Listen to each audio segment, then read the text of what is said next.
Hello friends, this is our second video. इसके पहले video में हमने सिंपल प्रेजेंट टेंस के एक्टिव में से पैसिव कैसे चेंज करते हैं वो देख लिया। और इस वीडियो में हम देखेंगे कि पैसिव सेंटेंस को एक्टिव में कैसे चेंज करते हैं, क्योंकि दोनों तरीके से चेंजेस आपको आने चाहिए। तो सबसे पहले तुमको इसके लिए ये पता होना चाहिए स्टूडेंट्स कि स्ट्रक्चर्स क्या होते हैं, एफर्मेटिव के, नेगेटिव, इंट्रोगेटिव के और WH के, क्योंकि स्ट्रक्चर बेस्ड ये टॉपिक है। और अगर स्ट्रक्चर्स तुमको याद नहीं है तो फिर इसके आंसर्स देना थोड़ा सा मुश्किल हो जाएगा। तो it is my request for you that just watch those video. जो भी वीडियो मैंने पीछे बनाया है, मतलब आगे बनाया है, उस वीडियो को बहुत ही अच्छे से देखें। उसमें मैंने स्ट्रक्चर्स भी तुमको बताए हैं, एक्टिव के भी स्ट्रक्चर्स है और पैसिव के भी स्ट्रक्चर मैंने डिस्कस किए हैं। तो और वीडियो को अच्छे से अगर देखोगे तो बहुत ही अच्छे से समझ में आ जाएगा। ठीक है, तो एक बार वो देख लो, स्ट्रक्चर्स याद कर लो और फिर इसके आंसर्स देखना तो बहुत जल्दी समझ में आ जाएगा। तो हम शुरू करते हैं फर्स्ट एग्जांपल से। यहाँ पर फर्स्ट एग्जांपल दिया हुआ है, books are sold by him. तो ये पैसिव सेंटेंस है। हमेशा ये आइडेंटिफाई करना जरूरी होता है। ये तो क्लियर है यहाँ पर कि ये पैसिव सेंटेंस है। तो इसको हम एक्टिव में चेंज करेंगे तो सबसे पहले ये आइडेंटिफाई करना पड़ता है कि सेंटेंस पैसिव है कि एक्टिव है। तो देखो, पैसिव और एक्टिव में क्या डिफरेंस होता है कि बाय प्लस ऑब्जेक्ट होता है, ठीक है, और साथ में आगे जो ऑब्जेक्ट होता है वो कभी कभी क्रिया नहीं कर पाता है, बुक्स क्रिया खुद नहीं कर पाता है, और उसके साथ में हेल्पिंग वर्ब होता है और थर्ड वर्ब होता है। तो इसको हम चेंज करेंगे एक्टिव में। ये पैसिव एग्जाम्पल है, ठीक है। तो जब हम पैसिव में से एक्टिव में चेंज करते हैं तो सबसे पहले हमें ये देखना है कि सेंटेंस कैसा है, एफर्मेटिव है, नेगेटिव, इंट्रोगेटिव है, WH है। तो ये सेंटेंस कैसा है, एफर्मेटिव है, ठीक है। अब कौन से टेंस का है ये हमें पता होना चाहिए। तो हर एक टेंस में ये आइडेंटिफिकेशन होती है कि helping verb plus third verb. Third verb तो सब में होता है, हर एक टेंस में पैसिव में थर्ड वर्ब तो आएगा ही। तो पहले तुम्हें ये देखना है कि हेल्पिंग वर्ब कौन से टेंस में है। तो आर है, तो आर एक ही टेंस में यूज होता, दो टेंस में यूज होता है, सिंपल प्रेजेंट टेंस में और प्रेजेंट कंटिन्यूअस टेंस में। लेकिन प्रेजेंट कंटिन्यूअस टेंस का स्ट्रक्चर थोड़ा सा अलग होता है, वो हम आगे देखेंगे। तो ये हम डिस्कस कर रहे हैं सिंपल प्रेजेंट टेंस। तो सिंपली हम इसको चेंज करेंगे। तो सबसे पहले जब हम पैसिव में से एक्टिव में बनाते हैं तो जो पीछे बाय प्लस ऑब्जेक्ट होता है उसको हम सब्जेक्ट बनाते हैं। तो यहाँ बाय के बाद में क्या है, हिम है, तो हिम का क्या बनेगा, सब्जेक्ट ही बनेगा। तो ऑब्जेक्ट सब्जेक्ट बनता है। सबसे पहले स्ट्रक्चर पहले याद कर लो तुम, एफर्मेटिव का, एक्टिव का स्ट्रक्चर सिंपल प्रेजेंट टेंस का, subject plus first verb plus object plus other words.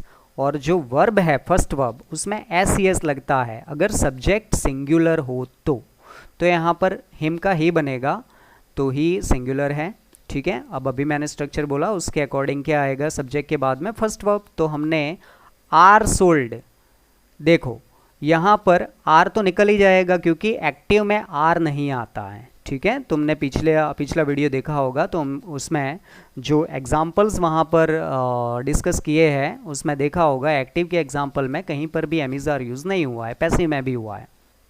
तो स्टूडेंट यहाँ पर हमने हिम का ही चेंज किया, आर सोल्ड, इसमें आर निकल गया, और सोल्ड का फर्स्ट वर्ब सेल, और यहाँ पर हमने एस लगाया। सिंपल प्रेजेंट टेंस में वर्ब को SES लगता है, एफर्मेटिव में, सिर्फ एफर्मेटिव में कब लगता है, जब यहाँ पर सब्जेक्ट ही, शी, ईट या किसी व्यक्ति का एक वचन सिंगुलर का नेम हो, है ना, मोहन, रीटा, लाइक दैट।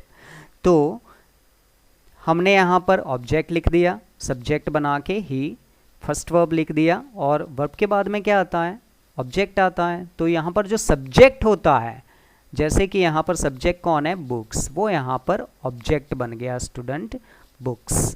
तो books are sold by him, उसके द्वारा किताबें बेची जाती है, और यहाँ पर क्या बना स्टूडेंट, ही सेल्स बुक्स, मतलब वह किताबें बेचता है, ठीक है। अदर वर्ड्स है नहीं, अगर यहाँ पर अदर वर्ड्स होते तो यहाँ पर पीछे आते, टाइम वर्ड होता तो वो भी पीछे आता, ठीक है। तो ये एक सिंपल एग्जांपल था जो मैंने तुमको बताया। अब नेक्स्ट एग्जांपल की तरफ बढ़ते हैं। English is taught to us in our school, हमारे स्कूल में अंग्रेजी पढ़ाई जाती है। तो पहले तो ये देखना है सेंटेंस एक्टिव है कि पैसिव है। तो मैं तुमको बता दूँ, दो तरीके से पता चलता है। एक तो बाय प्लस ऑब्जेक्ट, तो देखो सेंटेंस में बाय प्लस ऑब्जेक्ट तो दिया नहीं है, तो ज़रूरी नहीं है स्टूडेंट कि पैसिव सेंटेंस में बाय प्लस ऑब्जेक्ट दिया ही जाए। ओके, वो हम सिर्फ समझने के लिए लिखते हैं, ठीक है।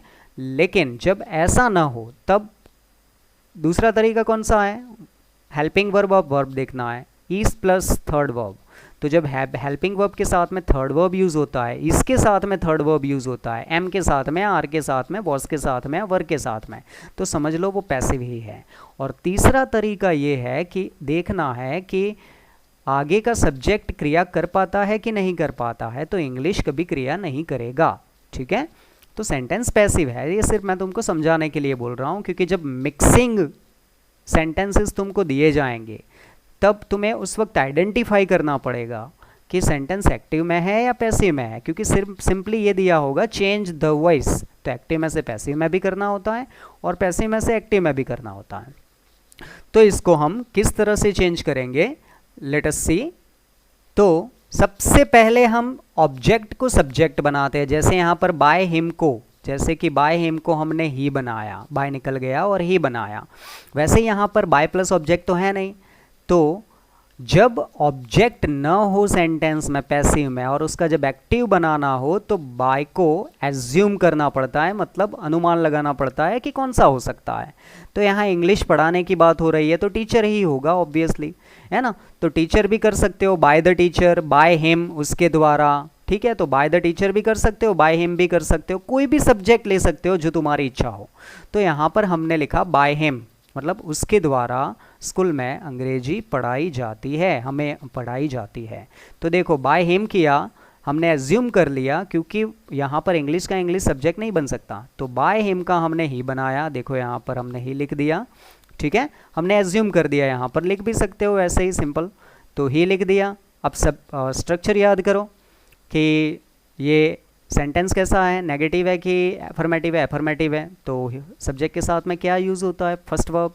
तो हमने टीच लिख दिया, लेकिन यहाँ पर यस लिखा, क्यों यस लिखा, क्योंकि यहाँ पर जो सब्जेक्ट है वो थर्ड पर्सन सिंगुलर है, तो टीच को ई एस लगा। जब सी एच होता है तो एस नहीं लगता, ई एस लगता है, ठीक है। ये ग्रामेटिकल रूल्स है प्लूरल के, ओके। तो टीचर्स बना दिया हमने। अब देखो यहाँ पर टू अस है स्टूडेंट, लेकिन जब हम इसका एक्टिव बनाएंगे तो डायरेक्ट हम अस लिखेंगे। पैसिव में इस तरह का जब ऑब्जेक्ट पीछे का पीछे हम लिखते हैं तो हम अस के आगे टू लगाते हैं, लेकिन एक्टिव में डायरेक्ट वर्ब के बाद में टू नहीं लगता है, डायरेक्ट ही एस लग जाता है, ठीक है। तो अस लिख दिया, अस के बाद में देखो ये तो हमने आगे लिख दिया। अब जो आगे सब्जेक्ट यूज हुआ है पैसिव सेंटेंस में, उसको हम ऑब्जेक्ट बनाएंगे यहाँ पर। अगर यहाँ अस नहीं होता तो उसकी जगह पर इंग्लिश आ जाता। अब अस है तो पहले हमने अस लिख दिया, अस का अस यहाँ पर लिख दिया, टू निकल गया और इंग्लिश लिख दिया। और अदर वर्ड्स, तो यहाँ पर हमने अदर वर्ड्स लिख दिए। तो स्टूडेंट ये हमारा आंसर बन गया, ठीक है। अब इसका ट्रांसलेशन क्या होगा, तो स्टूडेंट इसका ट्रांसलेशन होगा English is taught to us in our school, हमारे स्कूल में अंग्रेजी पढ़ाई जाती है हमें, ठीक है। और इसका होगा वह हमें हमारे स्कूल में अंग्रेजी पढ़ाते हैं, ठीक है। तो स्ट्रक्चर सिंपल देख लो तुम, सब्जेक्ट प्लस फर्स्ट वर्ब, इसमें एस ई एस लगा, प्लस ऑब्जेक्ट, ये भी ऑब्जेक्ट है, दो ऑब्जेक्ट होते हैं सेंटेंस में जैसे कि हमने देखा था पिछली वीडियो में, और अदर वर्ड्स, ठीक है। टाइम वर्ड यहाँ पर नहीं दिया हुआ है, एवरीडे भी हो सकता है, डेली भी हो सकता है, ठीक है। बीच में भी ऑब्जेक्ट मतलब एडवर्ब आ सकता है, ओके। तो हम थर्ड एग्जाम्पल की तरफ बढ़ते हैं। देखो ये नेगेटिव है, pictures are not drawn by them daily. अब ये पैसिव का नेगेटिव है, हमें एक्टिव का नेगेटिव बनाना है। तो सबसे पहले हम जब पैसिव में से एक्टिव में चेंज करेंगे तो क्या करेंगे, बाय प्लस ऑब्जेक्ट को ढूंढेंगे, अगर नहीं है तो हम अनुमान लगाएंगे कि ये हो सकता है। तो यहाँ पर ऑलरेडी दिया हुआ है बाय दैम, तो बाय निकल जाएगा और दैम का सब्जेक्ट क्या बनता है, दे। तो यहाँ देखो हमने दे लिख दिया, ठीक है। और दे के बाद में अब सेंटेंस कैसा है, नेगेटिव है, ठीक है। तो नेगेटिव में सिंपल प्रेजेंट के नेगेटिव स्ट्रक्चर में क्या आता है, तो subject plus do does plus not plus first verb, तो क्या आता है, डू डज आता है। हमने आगे देख लिया। तो डू या डज, तो दे के साथ में डू आएगा कि डज आएगा। अब डज जो है सिंगुलर के साथ में यूज़ होता है और डू प्लूरल के साथ में यूज़ होता है, तो दे के साथ में डू आएगा। फिर नेगेटिव है, देखो आर तो आएगा ही नहीं, एम इज आर को तो चुना ही नहीं है, वो यहाँ पर एक्टिव में नहीं आएगा, वो सिर्फ और सिर्फ पैसिव में यूज़ होता है, ठीक है। नॉट, तो हमने नॉट लिख दिया। और फर्स्ट वर्ब लिखना है हमें थर्ड वर्ब का, तो ड्रॉन, तो ड्रॉन का फर्स्ट वर्ब क्या होता है, ड्रो, ओके। तो ड्रॉ लिख दिया हमने। उसके बाद में जो सब्जेक्ट है वो ऑब्जेक्ट बनेगा, तो सब्जेक्ट कौन सा है, पिक्चर्स, तो हमने यहाँ पर पिक्चर्स लिख दिया, ठीक है। और टाइम वर्ड, देखो यहाँ पर टाइम वर्ड है, अदर वर्ड्स है नहीं, तो टाइम वर्ड लिख दिया। तो pictures are not drawn by them daily, उनके द्वारा रोज चित्र नहीं बनाए जाते हैं, ये ट्रांसलेशन है पैसिव का इसका, ठीक है। अब इसका क्या बनेगा, वे रोज पिक्चर नहीं बनाते हैं, ये इसका ट्रांसलेशन होगा स्टूडेंट। तो इस तरह से तुम चेंज कर सकते हो। लेकिन सबसे इंपॉर्टेंट चीज़, अगर तुमको स्ट्रक्चर ही याद नहीं है तो फिर तुम यहाँ पर क्या गलती करोगे, डू की जगह पर तुम एमिजार लिख दोगे।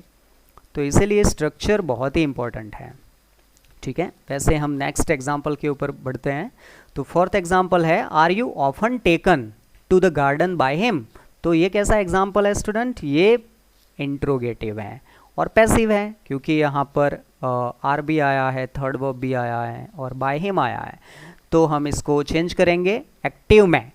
तो अब सबसे पहले तुमको इंट्रोगेटिव स्ट्रक्चर पता होना चाहिए, अगर नहीं पता होगा तो तुम आर का आर लिख दोगे और वो मिस्टेक हो जाएगी डायरेक्ट। तो सबसे पहले तुमको इंट्रोगेटिव स्ट्रक्चर पता होना चाहिए। सिंपल प्रेजेंट टेंस का क्या होता है, डू डज, जैसे नेगेटिव होता है डू डज में, वैसे इंट्रोगेटिव में भी डू डज आता है, नेगेटिव और इंट्रोगेटिव दोनों में। Do does plus subject plus first verb plus object plus other words, ये लिख लेना है स्टूडेंट इनको और याद कर देना है। कभी भी पूछा जाए तुमको तुरंत ही तुम्हारे मुंह से डायरेक्ट करेक्ट स्ट्रक्चर निकल जाए हर एक टेंस के, अफर्मेटिव, नेगेटिव, इंट्रोगेटिव और WH।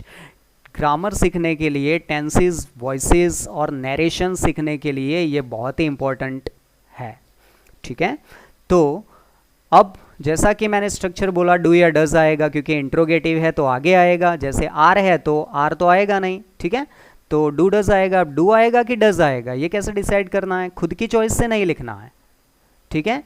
किसको देखकर लिखना है कि ऑब्जेक्ट कौन सा है, तो हमें ऑब्जेक्ट बनाना है, मतलब यहाँ ढूंढना है। तो ऑब्जेक्ट है बाय हिम, तो बाय हिम का क्या बनेगा, ही बनेगा।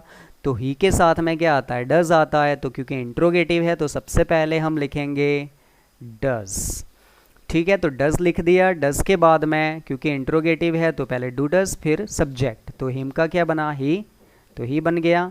अब यहाँ पर देखो स्टूडेंट, यहाँ एक वर्ड यूज़ हुआ है ऑफन, जैसे हमने प्रीवियस वीडियो में देखे हैं ऑलवेज, ऑफन।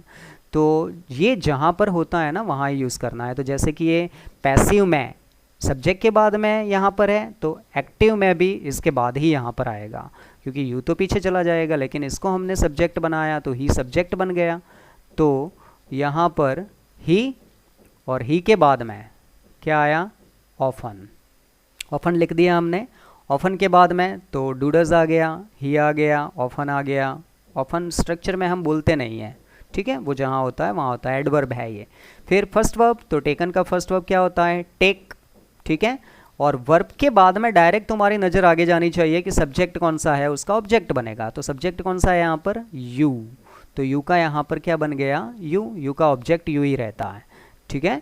तो ये तुमको पता होना चाहिए। अब ऑब्जेक्ट के बाद में क्या आता है, अदर वर्ड्स। तो देखो to the garden, other words हैं वो यहाँ पर हमने लिख लिए। तो इसका क्या होगा translation, are you often taken to the garden by him, क्या उसके द्वारा तुमको अक्सर, ऑफन का मीनिंग होता है अक्सर, गार्डन में ले जाया जाता है, उनके द्वारा क्या तुमको अक्सर गार्डन में ले जाया जाता है। और इसका क्या होगा, क्या वह तुमको अक्सर गार्डन में ले जाता है, ये होगा, ठीक है स्टूडेंट। तो स्ट्रक्चर इंपॉर्टेंट है। अब हम नेक्स्ट एग्जाम्पल की तरफ बढ़ते हैं। ये WH वर्ड एग्जाम्पल है और WH वर्ड एग्जाम्पल में पैसिव वॉइस में तो यही स्ट्रक्चर है, WH word plus am is are plus subject अगर है तो, नहीं है तो डायरेक्ट थर्ड वर्ब आता है, बाय, हर, by plus object plus other words. Okay, other words बीच में आते हैं, टाइम वर्ड आता है, लेकिन यहाँ टाइम वर्ड बीच में यूज़ हुआ है, तो कुछ टाइम वर्ड बीच में यूज़ होते हैं। तो जब हम पैसिव में से एक्टिव में बनाएंगे तो WH वर्ड का भी स्ट्रक्चर हमें पता होना चाहिए। तो WH वर्ड का स्ट्रक्चर क्या होता है, या ध्यान से सुन लो, WH word plus do does plus subject plus first verb plus object plus other word plus time word. ठीक है, टाइम वर्ड बीच में भी यूज़ होता है एज एन एडवर्ब, जैसे यहाँ पर ऑलवेज यूज़ हुआ है। तो सबसे पहले WH वर्ड, तो WH वर्ड हमने लिख दिया वॉट, ठीक है, वॉट लिख दिया। उसके बाद में डू डज, तो डू या डज किसको डिपेंड करता है, ऑब्जेक्ट। तो सेंटेंस में ऑब्जेक्ट आगे लाना है ना, सब्जेक्ट बनाना है, तो ऑब्जेक्ट कौन सा है, हर, तो मतलब शी होगा, हर का क्या होगा, शी होगा। तो उसको सब्जेक्ट बनाएंगे तो शी है, तो शी के साथ में डज आएगा, तो हमने यहाँ पर लिख दिया डज। और डज के बाद में स्ट्रक्चर तुमको याद होगा तो गलत नहीं होगा, फिर सब्जेक्ट बन गया ये शी, तो शी लिख दिया हमने। शी के बाद में देखो यहाँ पर सब्जेक्ट के बाद, आई मीन यहाँ तो सब्जेक्ट है नहीं, तो हेल्पिंग वर्ब के बाद में, यहाँ सब्जेक्ट के बाद में ही लिखना है ऑलवेज को, तो ऑलवेज यहाँ बीच में हमने लिख दिया। और फर्स्ट वर्ब का, सॉरी थर्ड वर्ब का फर्स्ट वर्ब, तो रीड का फर्स्ट वर्ब रीड ही रहता है, थर्ड वर्ब वही रहता है, तो इसमें और कोई चेंज नहीं होगा। What is always read by हर, उसके द्वारा हमेशा क्या पढ़ा जाता है, ये इसका ट्रांसलेशन है पैसिव का। What is always read by हर, उसके द्वारा हमेशा क्या पढ़ा जाता है। और ये जो पैसिव एक्टिव हमने बनाया, वो सिंपल सेंटेंस बनाया, इसका क्या बनेगा, WH वर्ड का, वह हमेशा क्या पढ़ती है। तो देखो, इसमें से इसमें चेंज करो या इसमें से इसमें चेंज करो। अब इसको देखो, what does she always read, तो अब इसको चेंज करोगे तो सबसे पहले जब हम जैसे WH वर्ड को चेंज करते हैं, हमने ऑलरेडी डिस्कस कर लिया है पिछले में, लेकिन फिर भी मैं सिंपल तरीके से बता रहा हूँ कि WH वर्ड आ गया। अब जब हम चेंज करेंगे तो डू डज नहीं आता है, उसकी जगह एमिज़ार आता है। तो किसको हम लिखते हैं एमिज़ार में से, ऑब्जेक्ट को देखकर। अब सेंटेंस में देखो, रीड के पीछे ऑब्जेक्ट नहीं दिया हुआ है, तो जब ऑब्जेक्ट नहीं होता है तो हम इज़ लिख देते हैं, तो हमने यहाँ पर इज़ लिख दिया। अब यहाँ पर ऑब्जेक्ट है नहीं, तो इसीलिए फिर अगर ऑब्जेक्ट होता तो इसके बाद में ऑब्जेक्ट आता, तो हमने यहाँ पर ऑलवेज लिख दिया। उसके बाद में थर्ड वर्ब आता है, तो रीड का रीड यहाँ लिख दिया। और फिर बाय, ठीक है, तो बाय हमने यहाँ पर लिख दिया, और शी का यहाँ पर हर लिख दिया। तो इस तरह से भी तुम अच्छे से समझ सकते हो स्टूडेंट। आगे के लास्ट के वीडियो को देखकर इसको अगर बहुत ही अच्छे से देखोगे, then you will easily learn, and this is very important student. So structure हर एक टेंस के याद कर लो, अगर इसको अच्छे से सीखना है, पैसिव को, टेंसेस को अच्छे से सीखना है, और एक्टिव पैसिव को अच्छे से सीखना है, और नरेशन डायरेक्ट इनडायरेक्ट को अच्छे से सीखना है, तो तुमको स्ट्रक्चर्स याद होने ही चाहिए। सो आई होप कि तुमको समझ में आ गया होगा। एक बार देखने से समझ में नहीं आएगा, सो इस वीडियो को 2-3 बार देखना, बहुत ही अच्छे से प्रैक्टिस करना, क्योंकि प्रैक्टिस बहुत ही ज़्यादा ज़रूरी है। और उसके साथ साथ और एग्जाम्पल भी सॉल्व करना, ताकि तुमको समझ में आए, और स्ट्रक्चर्स मेन याद रखना है तुमको। सो आई होप तुमको समझ में आया होगा जो यहाँ से तुमको बताया गया है। अब नेक्स्ट वीडियो में हम नेक्स्ट टेंस डिस्कस करेंगे। Till then take care.